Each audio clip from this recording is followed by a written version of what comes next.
마지막 주제입니다. 의대명 수준의 전당대회, 민주당 혁신의 기회 될까? 이런 문제인데, 이 7월 28일 날 당대표와 최고위원 컷오프이 있습니다. 아시다시피 당대표는 중앙위원 70%, 국민 여론조사 30%고, 최고위원은 중앙위원 100%입니다. 예, 그리고 8월 23일 날 투표 개시를 해서 8월 28일 날 결정이 되죠. 민주당 전당대회는 의대명이냐 아니냐.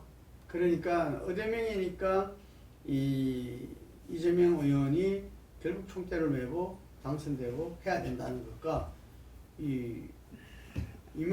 이재명 의원이 출마해서 당대표가 되면 당은 분열될 수밖에 없다. 출마하지 않으면 안 된다. 이게 지금 내내 한 달 동안 끌어왔는데 처음부터 출마할 것이다. 예를 들면은 뭐 묵언을 했다고 그러는데 묵언 속에서도 알만한 사람들은 그 만나 보면은 말은 어떻더라도 눈빛이나 여러 가지 봤을 때 출마할 것 같아 이랬는데 결국은 이제 출마 선언을 했습니다. 그래서 이재명 출마 선언 좀 어떻게 봤습니까? 사실은 뭐 의대명이라는 말이 어차피 대표는 이재명이라는데 그 앞서서 한 말이 생략돼 있었죠. 의대출 어차피 대표는 출마할 것이다. 저는 그렇게 봤거든요. 그러니까 뭐 그거는 뭐 그러니까 그 수순대로 가고 있는 것인데 본인 입장에서는 현 상황에서 지금 당권을 도전하지 않으면 자칫 잘못하면 완전히 간다. 그 생각을 한 것 같아요. 그러니까 지금 뭐 여러 가지 사고 리스크도 있고. 그리고 지금 또 이 대선 패배에 대한 또 지선 패배에 대한 책임론이 워낙 강하기 때문에 여기서 실기를 하면 다시 돌아올 가능성이 돌아오지 못할 수도 있다는 그런 아마 정치적 절박감이 상당히 작용한 것이라는 생각이 들고 또 한편으로는 지금 우리가 앞서 이야기했던 대로 윤석열 정부가 지금 완전히 갈지자 행보를 하고 있잖아요. 이런 상황에서 본인이 당권을 잡으면 충분히 모든 상황을 돌파할 수 있다는 자신감, 절박감과 이 자신감 두 개가 엮어지면서 지금 당권에 도전을 하는 것인데 그 문제는 지금 이번 전당대회에서 저는 뭐 당선될 거라고 봅니다만 얼마만큼의 표차로 이길 것이냐, 완성을 하느냐 아니면 신성을 하느냐 여기에 따라서 앞으로 상당한 그 지금 진로가 좌지우지되지 않을까 생각이 듭니다. 일단 저는 이렇게 좀 봐요. 사실은 그 민주당의 하나의 거대한 흐름은 특히 그 문재인계를 친문계를 비롯한 쪽은 윤석열이 조금 더 지지율이 떨어지면 결국은 윤이 지난 대선 때도 그런 의혹들이 많이 있었죠. 개헌으로 합의를 할 거다. 지금 김진표 의장이 그 재헌절날도 그 이야기를 했고요. 그래서 이제 그쪽의 정치적 목표는 윤이 지지율이 좀 더 떨어지면 이제 윤이 결국 윤에게 압박을 해서 윤이 개헌을 갖다가 2024년 총선에 같이 치르자 개헌 국민투표를 이렇게 해서 이제 개헌 쪽으로 가려는 쪽으로 몰아갈 거라고 보고 있습니다. 근데 이제 이재명이 그런 쪽에 지금 장애가 되고 있겠죠.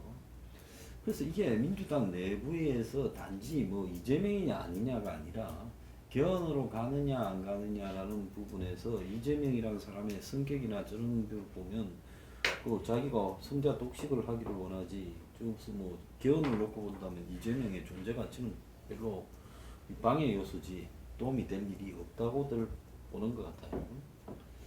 자, 그런데 민주당의 지금 다수가 정말 이재명이라는 또 다른 이 장악력이 강한 그런 사람이 대통령이 되기를 원하는 거냐 아니면 개헌을 선택할 거냐 이래 보면요.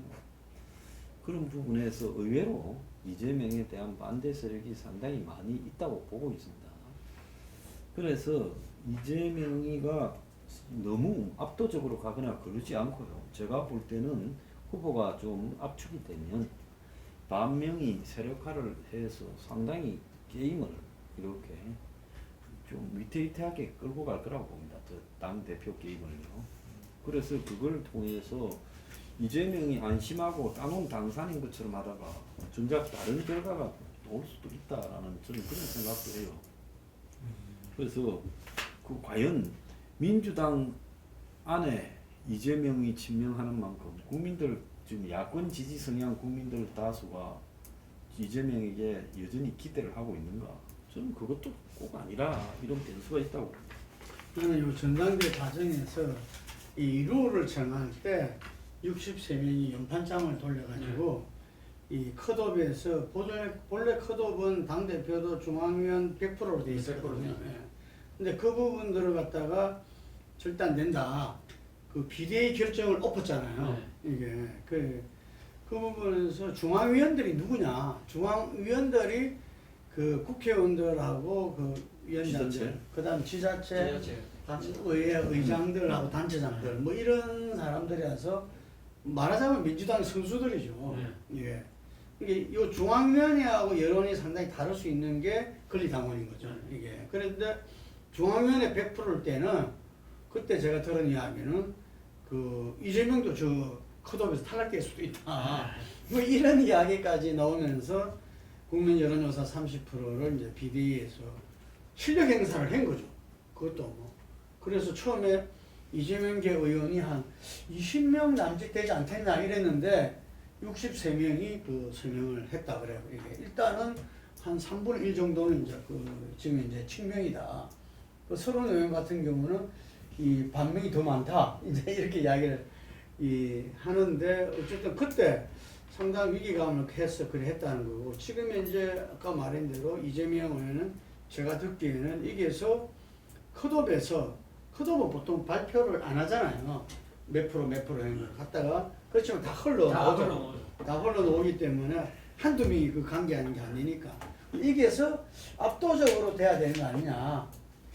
그래서 이 당대표는 그 1인 1표잖아요. 1인 1표를 하기 때문에 예를 들면은 자기 다른 그 후보를 갖다가 예를 들면 뭐 박주민 의원 같은 경우는 나누고 자시고 할 게 없다 이거죠. 그래서 이 친명계는 그 이재명 후보로 이렇게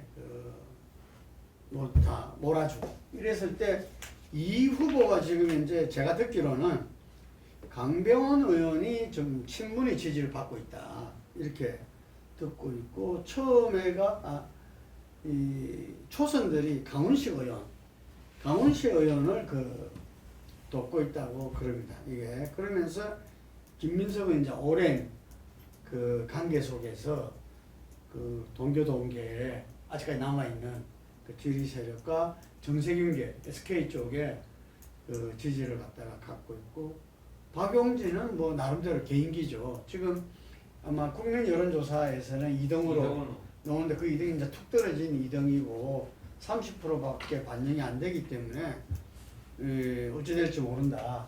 뭐 서른 의원은 김민석과 자기가 단일화되고 해서 어쨌든 간에 개혁 출신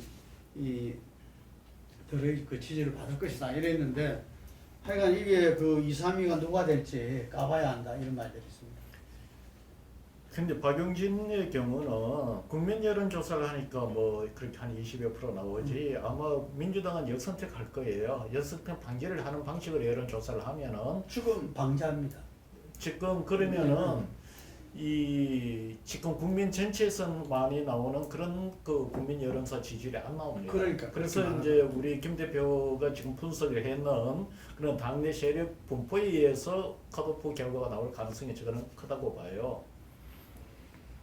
그다음 두 번째는 이재명의 경우는 저도 이걸 기자들한테 많이 들었는데 내가 옛날에 이야기했던 게 이거입니다. 누구 물러나라 누구 비판을 했지만 우리나라 역대 정치에 대고 비판하고 물러가라 그랬을 때 자진해서 물러가고 비판하고 극복된 적이 있습니까? 상김 정치 그렇게 비판했지만 어떻게 됐어요? 기회를 줘서 대통령 한 번 하고 물러났지 스스로 물러났습니까? 결국은 대통령 이제 제피는 못했던 거고 지금 이재명의 경우는 대통령이 이거 당대표 하겠다는 거 막을 수가 없어요. 내가 볼 때는 하면 또 어대명이 맞아요. 제가 봐도. 그럼 뭐가면은 지금 민주당이 위기는 이야기하는데 이재명 때문에 위기가 왔는지 안 왔는지는 모르겠지만 내가 볼 때는 이재명의 경우는 민주당 문제를 해결하는 데 있어서 빨리 차라리 이 당대표 맡아서 그것이 잘해서 제 평가를 받아 대선을 가든 아니면 그거로 인해서 저기 그 정치 생명이 끝나든 내가 볼 때는 민주당을 위해서는 빨리 이재명 이슈를 해소시키는 방법은 그게 내가 볼 때는 빠르다고 봐요. 이재명 의원이 출마 선언에서 그리고 기자회견에서 공천 학살은 없다 그랬잖아요. 그래서 그걸 본인도 그 다음에 당대표 출마 선언을 하면서 공천 학살은 없다는 것을 그동안 나오지 않았다는 거죠. 당대표 출마 선언하고 그 응답하는데 그 자리에서 공천 학살은 없다는 게 이게 이제 오죽했으면 그런 말을 했겠냐 이거지. 당에서는 이 친명이 아닌 사람들은 다음 총선 공천 없다. 그래서 써서 주거나 이렇게 뭐 그런 식의 어떤 비정한 어떤 비장한 마음이 이 돈 때문에 자기도 어쩔 수 없이 공천 학살 없다 이렇게 천명했다 그러더라고요. 이재명 의원이 당대표가 된다 하더라도 넘어야 될 산이 높죠. 예를 들면 앞서 방금 이야기하신 것처럼 당내 혁신은 결국은 이제 인적쇄신으로 이어질 수밖에 없고 본인도 그 이야기 했잖아요.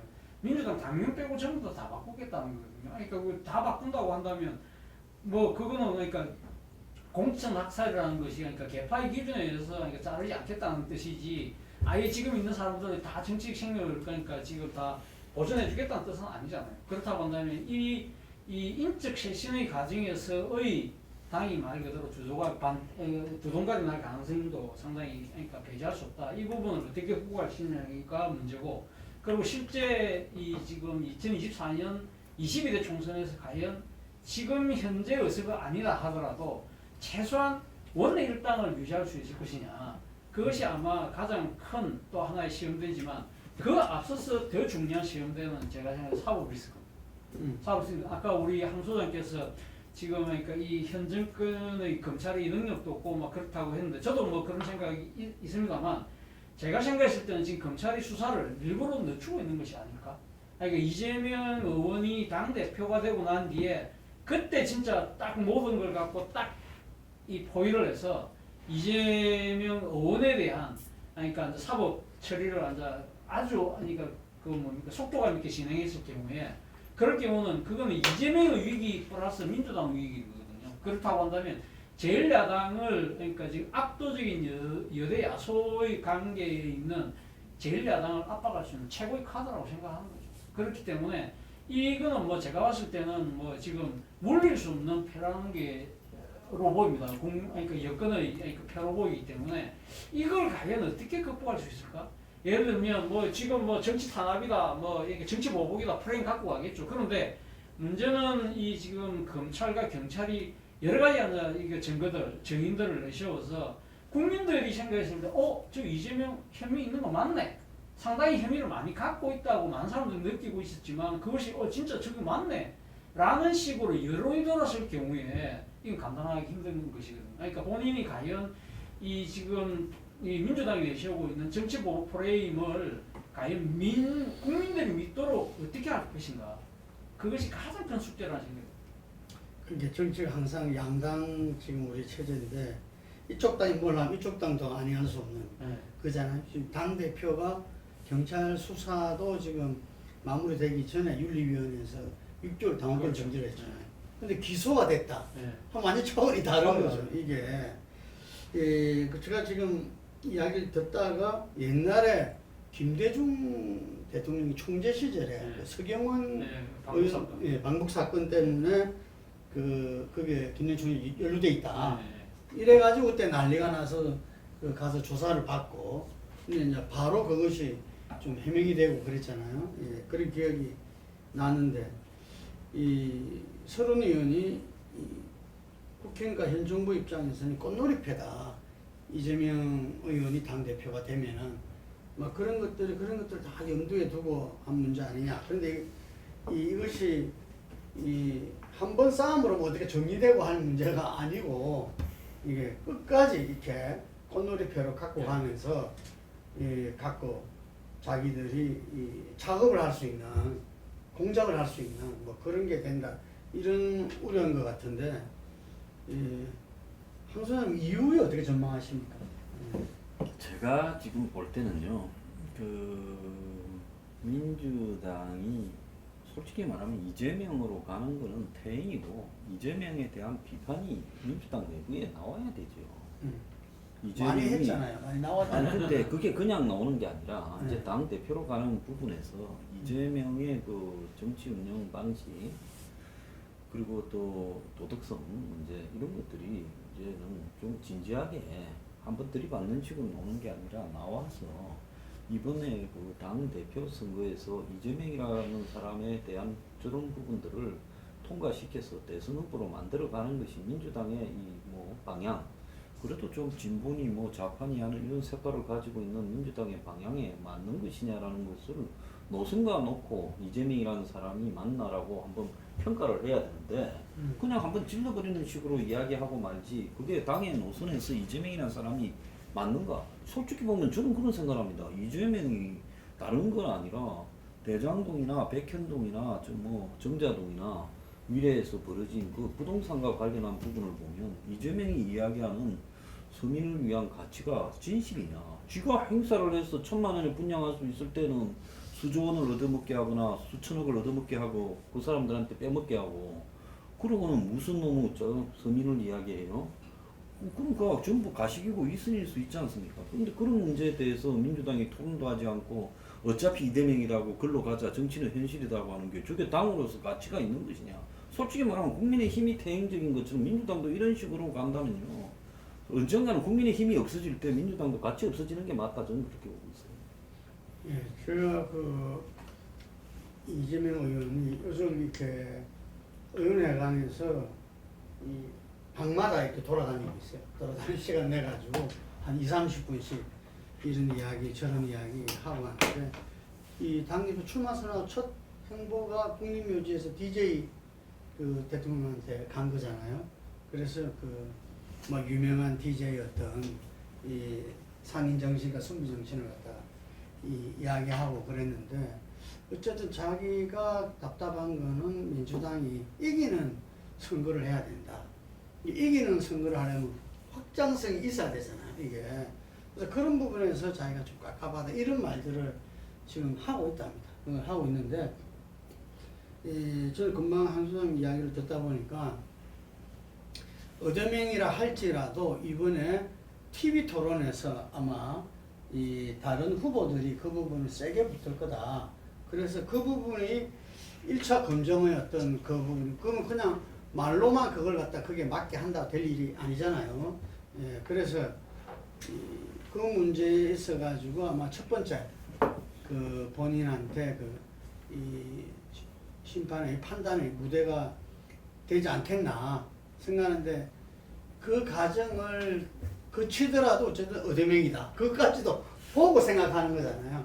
예, 거기에서 여러 가지 문제가 발견됐음에도 불구하고 그래도 어대명이다. 이렇게 지금 다들 보고 있는 거니까 그랬을 때 그 민주당의 역사 속에서 민주당의 그 역동성이 실제로 상당히 그 데미지를 받지 않을까. 그것이 어떤 탈당의 또 명분이 되지 않을까. 이런 생각이 좀 듭니다. 네. 저도 그 부분은 동의합니다. 사실 너무 무차히 여겨지는 민주당의 가장 큰 개혁의 과제는 민심과 당심이 너무 괴리가 있는 것을 좁히는 건데 그건 방법 간단해요. 거기에 권리당원이든 댓글을 다는 사람들은 실명제를 해버리면 그 문제는 굉장히 급속하게 해결이 됩니다. 그리고 실제 우리가 조사를 해보면은 국민들한테 언론에 댓글 다는 거나 뭐 이런 거에서 실명제를 하라고 하는 여론이 더 높습니다. 그런데 지금 이 민주당 내에서는 보면은 주니어 그룹하고 시니어 그룹하고 지금 대결해요 사실상. 그런데 주니어 그룹하고 시니어 그룹인데 이재명은 이 주니어 그룹의 쪽에 지지율이 높은 후보예요. 근데 그걸 또 대변한 97 후보가 4명 지금 또 나온단 말입니다. 그렇기 때문에 내가 그는 그 97 그룹 4명의 후보는 이재명한테 게임이 안 된다는 거예요. 그러면은 이재명이가 됐을 때 민주당의 개혁이 되느냐? 내 관점에서 보면은 그런 가능성은 내가 볼 때는 없다. 오히려 내가 볼 때는 이 그 댓글 부대 소위 말하는 이 익명을 전제로 한 이 권리당원의 이 활동이 더 강화되는 구조가 될 것이다. 저는 그래 보는 거고, 저는 내가 이야기하는 게 스스로 이재명이 후보가 됐을 때 이 그냥 국회의원을 있을 때보다 당대표로 됐을 때 당대표로서 이 윤석열 정부에서의 어떤 관계 그리고 당내에서 여러 가지 지금 내가 볼 때는 대중 정치를 키워놓지 못한 8, 6세대들은 아마 개헌을 시도하려고 할 겁니다.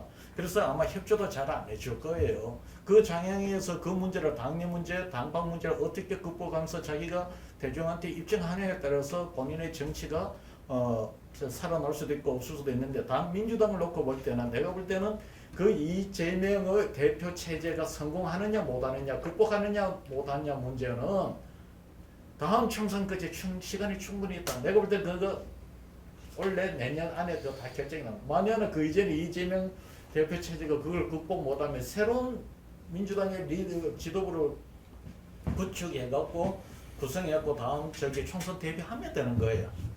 내가 들어간 걸 만약에 여기에 두고 내년 봄 정도쯤 총선이 있다면 이거는 진짜 민주당 지향이에요. 예, 알겠습니다. 예, 근데 지금 이재명 출마 선언에 있어가지고 대선 지선에 대한 그 패배는 온전히 자기한테 있다. 오히려 그 책임을 지기 위해서 출마했다.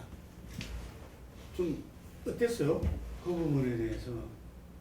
사실 일종의 뭡니까 경간부회라는 말이 딱 떠오르는 그런 장면이죠. 사실 그 책임을 회피하지 않고 책임을 지고 문제를 해결하기 위해서 출마한다고 그러는데 그건 뭐 어차피 지금 앞서도 제가 이야기했던 그 본인의 입장에서는 상당히 처지가 절박하고 그리고 또 한편으로는 자신감이 있기 때문에 이 기회를 놓치지 않겠다는 그런 선상에서 놓은 일종의 말짝 그러니까 이게 좀 정치적 레토릭 뭐 그 정도지 그것이 과연 그러니까 그게 국민이나 또 이 서사 지지하는 아마 지지층들 입장에서도 그렇게 귀담아 듣지는 않을 것 같아요.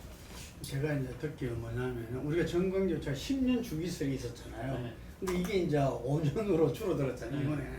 그럼 그만큼 뭐냐면 이 사회가 격변하고 있다는 거죠. 격변하고 있기 때문에 그 지지한 부분들에 대해서 제대로 답을 못 해줬을 때는 그것이 반대로 돌아선 거다. 이런 이야기를 하면서 그 대선 후보가 치고 나서 보통 이런 운기조식과 어떤 이런 시간을 갖고서 이게 최소 1년 이후에 어떤 다시 자기가 나타나고 근데 이건 바로 지금 이제 대선 끝나고 지방선거에 나타나고 지방선거 참패 책임이 있다면서 당대표 나와서 어쩌면 야당 대표는 여당일 때 대표하고는 또 다르잖아요. 야당 대표 야당 전체를 갖다가 대표해야 되고 책임져야 되는 부분인데 이런 것들이 사회가 격변하기 때문에 그 시간이 1년이나 이렇게 허비할 수 없다는 거 기다려주지 않는다는 거죠. 이런 논리를 피더라고요. 그래서 저는 아까 한 수장이 이야기한 대로 정말 본인이 그 대선 과정에서 그걸 제대로 못 보여줬다 생각이 들어요. 당대표로서 현재 우리 총체적이고 이 IMF도 더한 경제 위기 상황에 그것 때문에 자기가 나왔다고 지금 이제 첫 행보 DJ 묘사가서 이야기를 했잖아요. 그래서 그게 대해서 자기가 보관이 있는지 그런 부분과 그리고 당을 갖다가 어떻게 운영해 나가는 걸 갖다가 정확하게 보여주면서 어떤 자기의 어떤 나름대로 철학과 비전과 노선과 그리고 실제로 어떤 통합과 포용의 리더십 부분들이 정말 보여진다면은 그 사법 리스크 속에서도 아마 국민의 지지를 받으면서 할 수도 있을 것이고 그게 그렇지 않다면은 작은 사법 리스크에서도 어떤 대표직을 갖다가 내려놓을 수밖에 없을 거다 이런 생각이 들고 그 첫 무대는 TV 토론이 될 것 같습니다. 우리 시청자들께서도 TV 토론을 보시고 어차피 여기에서 당대표 선거에서는 국민 여론조사도 있으니까 물론 뭐 민주당 지지층하고 무당층만 하는가 모르겠는데 다 지켜봐 주시고 윤석열 대통령한테 아까 저희들이 준 이렇게 여러 가지 대책 이런 부분들은 저희 폴리뉴스가 내일 아침 보내는 모닝 브리핑에 윤석열 대통령한테도 곧바로 갑니다. 그래서 그 대책이 곧바로 전달되고 아마 그런 걸 잘 본다 그러더라고요. 네, 여기까지 하겠습니다. 감사합니다. 감사합니다.